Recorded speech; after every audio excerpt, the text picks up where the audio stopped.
नमस्कार दोस्तों, दोस्तों का दोस्त, यारों का यार। नमस्कार दोस्तों, मैं राजा रविश कुमार आपका फिर एक बार स्वागत करते हैं हमारे यूट्यूब चैनल में।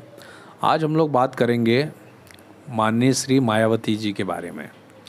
जैसे कि आपको पता होगा, मायावती जी ने बहुत ही अच्छे अच्छे काम किए, लोगों का उद्धार किया, लोगों को आगे किया, अपने समाज को ऊपर लेके आया। लेकिन उन्होंने भी कहीं कहीं पे भेदभाव अच्छे से किया है। वो उनके अनजाने में हुआ होगा या जाने में हुआ होगा, ये तो वही बता सकती हैं, लेकिन मजबूत हुआ है। हालांकि जब तक मायावती जी सत्ता में नहीं थी, जो बेचारे दलित और पिछड़े थे, उनके यहाँ पे सड़क भी नहीं थी। लेकिन ये है कि मायावती जी के आने के बाद जितने भी गरीब थे, एसटी एससी समाज जो उत्तर प्रदेश के पीछे एकदम था, उसको उन्होंने थोड़ा सा लाइमलाइट में लेके आया। हालांकि जाटव जो समाज है, जो मायावती का खुद की जाति है, वो तो बहुत आगे आ गए।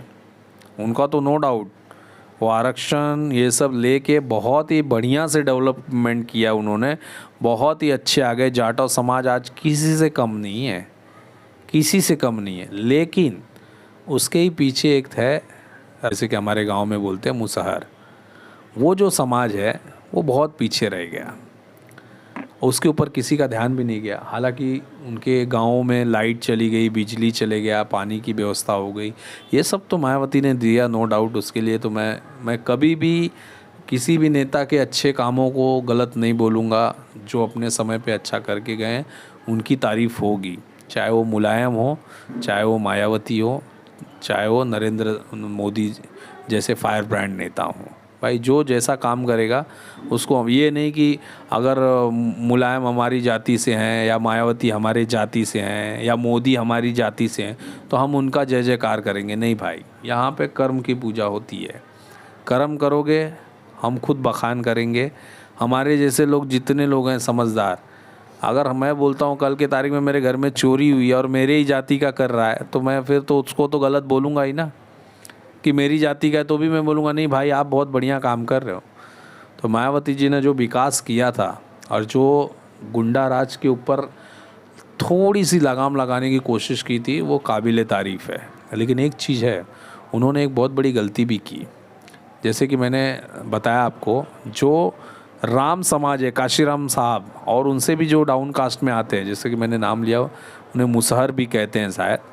तो जो उत्तर प्रदेश के मुसहर लोग हैं, आज आप देख लीजिए, आप एक सर्वे निकालिए, जाटव समाज के जितने जो मायावती के कास्ट के हैं, मैं जातिवाद पे बात नहीं कर रहा हूँ, मैं थोड़ा सा उनके काम पे ये कर रहा हूँ कि उनके नेताओं ने गलत किया है या जानबूझ के पिछड़ों को पीछे ढकेला गया है, वो थोड़ा सा ध्यान देने वाली बात है। इसमें जातिवाद की बात नहीं आनी चाहिए। जो जाटव समाज है वो 80% पढ़ा लिखा है, 80% कम से कम उन्होंने 10वीं तक स्कूल गए, 8वीं तक जा रहे हैं, 10वीं तक जा रहे हैं, ग्रेजुएशन कर रहे हैं, डॉक्टर बन रहे हैं, इंजीनियर बन रहे हैं, अच्छे अच्छे पोस्ट पे जा रहे हैं। लेकिन वहीं पे दूसरा समाज कहाँ पे है? हमारा मुसहर भाई कहाँ पे है? जिन्हें हरिजन की संज्ञा दिए हैं महात्मा गांधी ने। हरिजन यानी हरि के जन, हरि हमारे जो कृष्ण भगवान हैं, उनके ही एक रूप, वो हमारे भाई हैं। वो कहाँ पे हैं आज के तारीख में? देखो, मनुष्य कोई भी हो यार, मैं तो यही बोलता हूँ, मनुष्य कोई भी हो, किसी भी जाति का होता है, मनुष्य मनुष्य होता है। हम मनुष्य से दिल लगाओ, जाति गई तेल लेने। क्योंकि जाति, आपको पता होगा, हर एक जाति में, हर एक गांव में एक हरामी, एक बदमाश रहता है। तो क्या करोगे आप? आपकी जाति का है तो उसको सपोर्ट करोगे, अगर वो बलात्कारी है तो वो बाद में बात करते हैं। लेकिन यही मैं बोलना चाहूँगा, आज मुसहर, आप 10वीं पास मुसहर मुझे बताइए, गिन के मिलेंगे उंगली पे। आज उनकी जनसंख्या कितनी होगी पूरे यूपी में? आज की तारीख में कम से कम 50 लाख या 70-80 लाख के आसपास में हैं वो लोग। और 10 पास करने बोलोगे तो 1000 भी नहीं होंगे। क्यों? एजुकेशन से दूर क्यों है? मैं मेरे गांव की बात बता रहा हूँ। वाराणसी में गांव है, जस्ट उसके बाजू में ही ये सब हैं हमारे हरिजन समाज के लोग, हमारे भाई लोग। वो बेचारे, हम जाते हैं, जब हम अपने गांव जाते हैं, देखते हैं हमारे भाइयों ने कुछ पढ़ा लिखा ही नहीं है, कुछ पढ़ाई लिखाई नहीं है उनके अंदर। सब भट्टा पे जाके काम कर रहे हैं 500 दिहाड़ी पे। कोई विदेश में जा रहा है, दुबई भी चले गए हैं कुछ लोग, अच्छी बात है, बेचारे प्रगति किए हैं उन्होंने, लेकिन अपनी मेहनत के बल पे, ना कि एजुकेशन के दम पे। अब वो दुबई में जाके क्या कर रहे होंगे, कैसे कर रहे होंगे, वो तो ऊपर वाला ही जानता है। लेकिन आज उनकी एजुकेशन देखो, कुछ भी नहीं। सब जाके 10,000 12,000 पे काम कर रहे हैं। मेरे को काम से कोई दिक्कत नहीं, हाँ वो शारीरिक मेहनत से कमा रहे हैं वो लोग, वो अपने एजुकेशन से नहीं कमा रहे। मैं ये नहीं बोलता हूँ वो कम कमा रहे, ज़्यादा कमा रहे हैं, लेकिन यार उनका एजुकेशन स्तर कहाँ है? कुछ भी नहीं उनका एजुकेशन स्तर। और वहीं पे बहन जी का देख लीजिए, बहन जी की जाति के जो लोग हैं, हमारी जाति कितनी पीछे है, और वहीं पे बहन जी की जाति देख लीजिए। जो बहन जी की जाति है उनको देख लीजिए, कुछ लोग कुमार लिखते हैं, कुछ लोग ये जाटव लिखते हैं, बहुत आगे हैं। भगवान आगे करना रहने भी चाहिए, कोई दिक्कत की बात नहीं है, सब आगे बढ़ें, लेकिन एक ही जाति क्यों यार? इनके ऊपर भी तो ध्यान दो। मैं ये नहीं बोलता हूँ आप ब्राह्मण को आगे बढ़ाओ, ठाकुर को बढ़ाओ, या यादव को बढ़ाओ, या किसी और को बढ़ाओ। वो लोग तो धीरे धीरे अपनी गाड़ी चालू कर ही दिए हैं, लेकिन कम से कम उन विचारों पे तो ध्यान देना चाहिए जो एकदम पीछे के हैं। तो मैं तो यही बोलूँगा, सरासर उन पे ध्यान नहीं दिया गया है। हाँ, उनको लाइट दी गई है, सड़क दी गई है, घर भी नहीं बना के दिया गया है, सब कच्चे थे, अभी जाके पक्के होने स्टार्ट हुए ये सरकार में। जो नरेंद्र मोदी ने जो प्रधानमंत्री आवास योजना स्टार्ट किया, उसमें उनको दबा के घर मिला है। हाँ, अभी ये जो मोदी जी के विकास के बाद अभी यादवों की सिट्टी पिट्टी गायब है, वो बेचारों को घर नहीं है। क्यों? रीज़न कैसा है कि जो भी आजकल क्या हो रहा है, इतना भेदभाव नहीं हो रहा है पहले जैसा, लेकिन थोड़ा मोड़ा होता ही है। अब जैसे कि मान लीजिए आपके गांव का प्रधान कोई अदर कास्ट वाला है, उनको पता है कि यार हमको बीजेपी को तो यादव लोग वोट बहुत कम करते हैं, लेकिन बहुत कम करते हैं। वो हिसाब से सब लोग सोचते हैं। अभी जैसे कि मैं एक विधायक हो गया तो मैं कोशिश करूँगा, चलो मैं किसके बल पे जीता हूँ, कौन सी जाति मुझे वोट दी है, चलो मैं उसको फटाफट जो भी लाभ है फटाफट दे दूँ। तो मैंने किसी को घर दे दिया, किसी को गैस दे दिया, किसी को फ्री इलेक्ट्रिसिटी कनेक्शन दे दिया, और भी जो फैसिलिटीज़ आ रही है, जिसको थोड़ा मोड़ा खेत है उसको वो दे दिया, किसी के पास खेत नहीं है तो चलो 5 किलो राशन दे दिया। जो ये सब स्कीम चालू किया है गवर्नमेंट ने, तो वो अपने वोटर को जल्दी जल्दी देते हैं।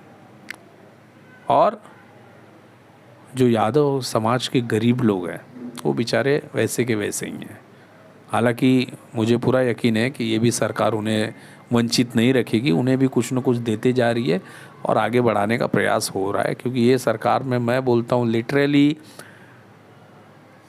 आपका प्रधान बदमाश हो सकता है, आपका विधायक चोर हो सकता है, आपका सांसद लतखोर हो सकता है, लेकिन जो ऊपर बैठे हैं ना, उनमें कोई दाग नहीं लगा सकता। जो योगी आदित्यनाथ हैं, जो मोदी जी हैं, वो थोड़ा भी नहीं, वो लोग जात पात भेदभाव रखते ही नहीं हैं। उनको अगर किसी ने बोल दिया कि आजू बाजू में इतने घर थे और इन 90% घरों में सब लाइट भी पहुंचा दी गई है, घर बना दिया गया है, गरीबों को सब कुछ व्यवस्था हो गई है, और सिर्फ 10 यादव के घर को छोड़ दिया गया है, जैसे ही पता चलेगा वो अधिकारी की बैंड बजनी तय है। क्यों तय है? क्योंकि भैया ये जाति पाति नहीं, वो एक मनुष्य है, और मनुष्य है तो मनुष्य को उसका लाभ मिलेगा। ये चीज़ पे ये गवर्नमेंट काम करती है। हाँ, आपके साथ अगर कोई पॉलिटिक्स हुआ है, जाति के उस पे, कास्ट के उस पे भेदभाव हुआ है, या आपने आप समाजवादी के सपोर्टर हो, आप बहुजन के सपोर्टर हो, आपको घर नहीं मिला है या कुछ भी रीज़न हो सकता है, तो आप वहाँ का प्रधान गलत कर रहा है आपके साथ में, आप वहाँ का विधायक गलत कर रहा है आपके साथ में, वहाँ का सांसद कर रहा है, ना कि ऊपर वाले। तो आप कोशिश कीजिए ऊपर पहुँचने की। ऊपर मतलब ऊपर नहीं, सीधा ऊपर नहीं, वो ऊपर नहीं, नेता के पास की बात कर रहा हूँ कि आप माननीय योगेश जी को लेटर लिखिए, उनके अधिकारियों से मिलिए, IAS PCS जो हैं वो किसी पॉलिटिकल पार्टी के नहीं होते, उनसे आप मिलिए। अगर आपके आसपास में कोई गरीब है जिसे घर से वंचित है, तो उसे 100% प्रधानमंत्री आवास मिलेगा। तो दोस्तों, जैसे कि आपको पता होगा कि जो जाति पाति है लोग, अभी जो आरक्षण, जो एक आरक्षण का एक लेवल होता है, वो आरक्षण में जो भी कुछ आता है तो देखेंगे तो मायावती जी ने वो वन साइड शिफ्ट किया है। और जो हरिजन भाइयों की मैंने दशा बताई, 100 नौकरी होगी जाट और हरिजन में, तो आप निकाल लीजिए सर्वे। मेरे ख्याल से 98% जगह पे ये भाई साहब मिलेंगे मायावती वाले, और हरिजन भाई बहुत पीछे मिलेंगे। ये सत्यता है, मैं ऐसा किसी को भड़काने की कोशिश नहीं कर रहा हूँ। उन्हें छोड़ दिया गया, वो अपने ही उस पे हैं। वो आज भी हमसे 50 साल पीछे हैं। हम जी रहे हैं 2026 में, वो बेचारे आज भी 2000, मेरे ख्याल से वो 1990-80 के लेवल से जी रहे हैं वो लोग बेचारे। अरे अभी तक तो घर नहीं था भाई, अभी तो घर देखा मैं। अभी ये कुछ 2017 के बाद से तो मैं उनका घर देखा, 18, 19, 20, 21 से चालू हुआ उनका घर बनना। अभी तो उनके पास पक्के मकान आए हैं, अभी तो उनको राशन आया है। पहले क्या होता था पता है? पहले वो बेचारे जाते थे गांव में, लोग उनको बोलते थे ये काम करना है तेरे को, नहीं करेगा तो मारेंगे भी तुझे। हमारे गांव वाले को, हमारे भाइयों को, हरिजन भाइयों को, कि मारेंगे भी तुम्हें, ये काम करना है। तो वो बेचारा क्या करता था, जानता था जाएंगे नहीं तो भाई रोजी रोटी चलेगी कैसे। ना खेत है, ना खेत है, ना एजुकेशन है, ना खेत है, ना एजुकेशन है, ना उस टाइप का कोई हाथ में कला है, तो जाएंगे नहीं तो पेट भरेगा कैसे। तो बेचारे मजबूरी में जाते थे। लेकिन आज जो गवर्नमेंट ने जो वृद्धा पेंशन योजना स्टार्ट कर दी, पहले भी थी भाई, बहुत थी, लेकिन मिलती नहीं थी किसी को। मिलती थी किसको? प्रधान के माई को, विधायक के रिलेटिव्स को, जो ऑलरेडी बंगले में रहते हैं। ये सब फैसिलिटीज़ थी और मिलती थी भी वो लोग को ही। गरीब को अब पैसा मिलना स्टार्ट हुआ है। तो किसी को घर मिल गया, 5 किलो के राशन के हिसाब से मिलना स्टार्ट हुआ।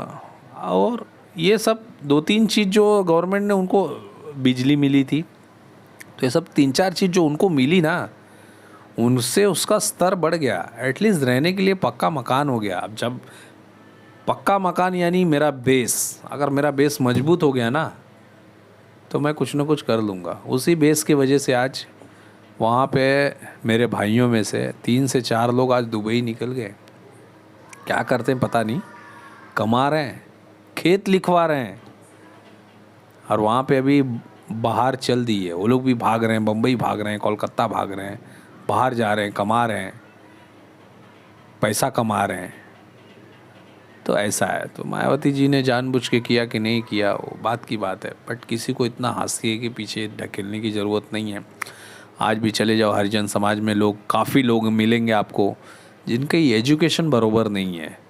तो एजुकेशन दोस्तों सुधारने की कोशिश होनी चाहिए उनकी भी।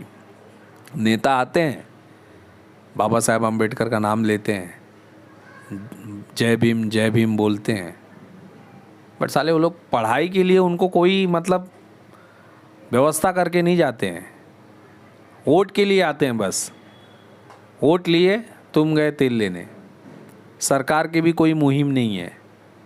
नहीं भैया, तुम जाओ काम पे, तुम्हारा बच्चा है जो स्कूल में भेजो। क्योंकि जब समाज पढ़ा लिखा नहीं रहेगा तो देश का विकास कैसे होगा? आप बताइए। जब पढ़ा लिखा आदमी, आज जो ये ईसाई मशीनरीज, ईसाई लोग घूम रहे हैं, क्रिश्चियन बनाने वाले, वो क्या करते हैं, ऐसे ही गरीब तबके लोगों को पकड़ते हैं, देखते हैं उनको खाना नहीं मिल रहा है या कोई बीमारी है।